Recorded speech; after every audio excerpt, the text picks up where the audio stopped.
বিশেষ অতিথি চৌবাড়ি পৌরসভা বিএনপির সংগ্রামী আহ্বায়ক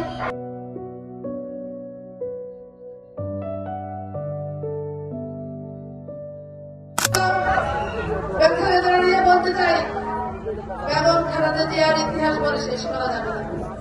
বেগম খালেদা জিয়ার এত সুন্দর কর্মকাণ্ড, এত সুন্দর স্মৃতি বলে শেষ করা যাবে না। উনি কি করেছেন না করেছেন, 3 বারের প্রধানমন্ত্রী, এদেশের সবাই জানেন। আজকে সবাই দল বল নির্বিশেষে প্রমাণ করে দিয়েছে দয়া করে। ওনার জন্য বিশাল দোয়া ছিল সারা বাংলাদেশের তথা বিদেশিদের।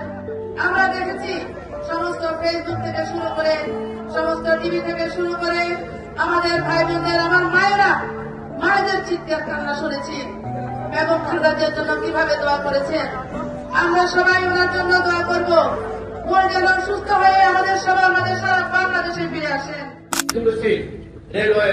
রেলে সারা রাত ওনার সাথে থেকে আমাকে উনি বলেছেন, আমি যখন 35 স্টেশনে নেমে উনি বক্তৃতা দিয়েছেন 27 সালে সকাল 10টায় কমলাপুর স্টেশন থেকে রওনা দিয়ে চিটাগাং সকাল 7টায় পৌঁছেছি। ওনাকে ধরে রেল স্টেশনে বক্তব্য করে আবার ট্রেনে নিয়ে আসতাম। মধ্যরাত্রিতে, শেষ রাত্রিতে ফেনীতে 3:30টার জনসভার পরে দৈনিক ইত্তেফাকের বিশিষ্ট সাংবাদিক নাজিমউদ্দিন মাস্টার বললেন, গুরু ভাই একটু বসেন।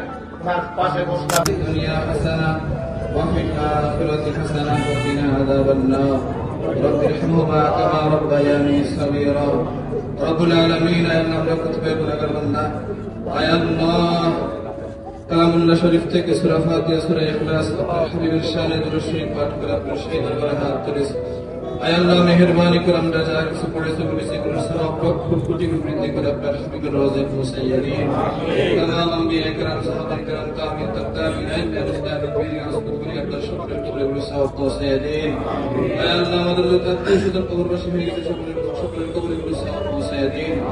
আয় আল্লাহ এগুলোকে দরিয়া করে আজকে যে উদ্দেশ্যে দোয়ার আয়োজন করা হয়েছে, আয় আল্লাহ বাংলাদেশের সাবেক প্রধানমন্ত্রী